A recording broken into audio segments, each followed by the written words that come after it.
शास्त्र कहते हैं जो भगवान का भक्त बन जाता है ना, उसको अपनी फिर जीवन में कभी चिंता करनी ही नहीं होती है। हाँ, क्योंकि उसकी ही समस्त चिंता करने वाले तो केवल और केवल परमात्मा ही हुआ करते हैं, परमात्मा करते हैं। हाँ, जो भगवान का भक्त हो गया उसकी पूरी की पूरी चिंता भगवान स्वयं किया करते हैं। फिर भक्त को कोई चिंता करने की आवश्यकता नहीं है। गीता में भगवान कहते हैं अनन्यास चिंतयन्तो माम ये जना पर्युपासते तेषा नित्याभियुक्तानां योगक्षेमं वहाम्यहम्। जो अनन्यता से मेरा भजन करता है, बोले उस व्यक्ति को फिर अपनी चिंता नहीं, हाँ मैं उसकी चिंता करता हूं। और हकीकत बात है, आप भगवान के भक्त बन जाइए, फिर किसी भी वस्तु की आपको चिंता नहीं करनी है। सबकी चिंता करने वाले तो स्वयं परमात्मा ही है। सब व्यवस्था फिर वो ही लगा लेते हैं, आपको कुछ करने की जरूरत ही नहीं। हाँ, संत जन कथा बताते हैं, मदन मोहन मंदिर वृंदावन में स्थित है, परिक्रमा मार्ग में, बड़ा ही दिव्य मंदिर है। तो बड़ी प्राचीन कथा इनके विषय में बताते हैं। पहले यमुना जी यहाँ बहती थी। आज जो परिक्रमा मार्ग है, पहले यहाँ यमुना जी बहती थी।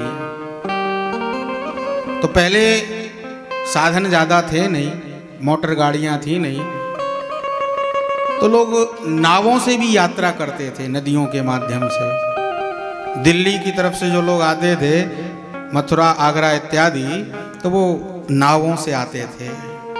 ये साधन का मार्ग था। तो जो संत रहते थे, जो सेवा करते थे मदन मोहन जी की, बड़े अच्छे संत थे, साक्षात्कार था भगवान का, भगवान बातें करते थे। तो उनका स्वभाव था, क्योंकि पहले के साधु संत भी भजनानंदी फक्कड़ रहते थे, कोई संग्रह नहीं, कोई परिग्रह नहीं, तो कुछ लेते नहीं थे। भगवान की सेवा करते थे, भजन करते थे, और इनके पास कुछ था नहीं। तो ये क्या करते थे, बोले ब्रजवासियों के यहाँ से आटा मांग के ले आते थे, और आटे की लोई बना के यमुना जल में लगा करके, और उसकी लोई बना करके और ऐसे ही अग्नि में पका देते थे। और जब वो सिक जाती थी तो उसी को निकाल के पत्तल पर, पत्ते पर रख के मदन मोहन जी को भोग लगा देते थे। एक दिन ठाकुर जी ने कहा, बाबा तू रोज बिना नमक की ये बाटी खवाए दे हमें, एक आध दिन कम से कम नमक ही डाल दे यहाँ में,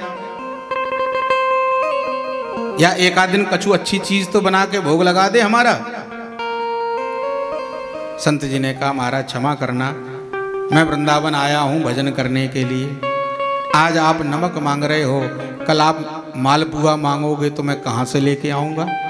मेरे पास तो कोई संग्रह है नहीं, रुपया पैसा है नहीं, और इतना ही आपको स्वादिष्ट व्यंजन खाने का मन हो रहा है तो अपनी व्यवस्था अपने हाथों से कर लो, मुझसे नहीं होगी। हाँ। ठाकुर जी तो बड़े कौतुकी हैं। जब कहा संत ने कि अपनी व्यवस्था अपने हाथों से कर लो, भगवान ने कहा ठीक है। तो कोई व्यापारी व्यापार करने के लिए दिल्ली से आगरा की ओर जा रहा था नाव के माध्यम से, और नाव के माध्यम से जैसे ही जा रहा था तो मदन मोहन मंदिर के पास में आकर के उसकी नाव अटक गई, फंस गई। बहुत प्रयास किया नाव को निकालने का, पर नाव नहीं निकली। तो पहले लोग क्या करते थे, बोले कोई काम नहीं हो रहा होता था तो कुछ धर्म बोल देते थे। तो उसने भी बोल दिया, हे भगवान, हे ठाकुर जी, मेरी ये नाव निकल जाए तो मैं, सामने मंदिर है, इसमें मैं खीर का भोग लगाऊंगा। जैसे ही कहा तो नाव निकल गई। व्यापारी आया और मंदिर में आकर के, उस समय उस जमाने में जब एक आना दो आना चलते थे, 200 रुपए उस व्यापारी ने मंदिर में चढ़ा दिए, चढ़ा करके चला गया।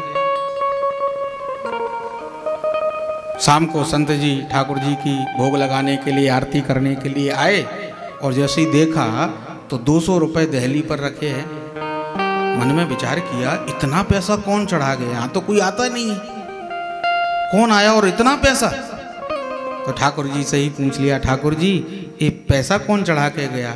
भगवान बोले, बाबा तय नहीं कही थी कि अगर स्वादिष्ट व्यंजन खाना हो तो अपनी व्यवस्था खुद कर लो। तो देखो हमने अपनी व्यवस्था कर ली, अब खीर का भोग लगाओ। तो कहने का भाव, इस कथा का तात्पर्य यही है कि जब हम भगवान के भक्त बन जाते हैं ना, तो फिर हमें अपनी चिंता नहीं करनी, बल्कि हमारी चिंता भगवान स्वयं करते हैं। इसलिए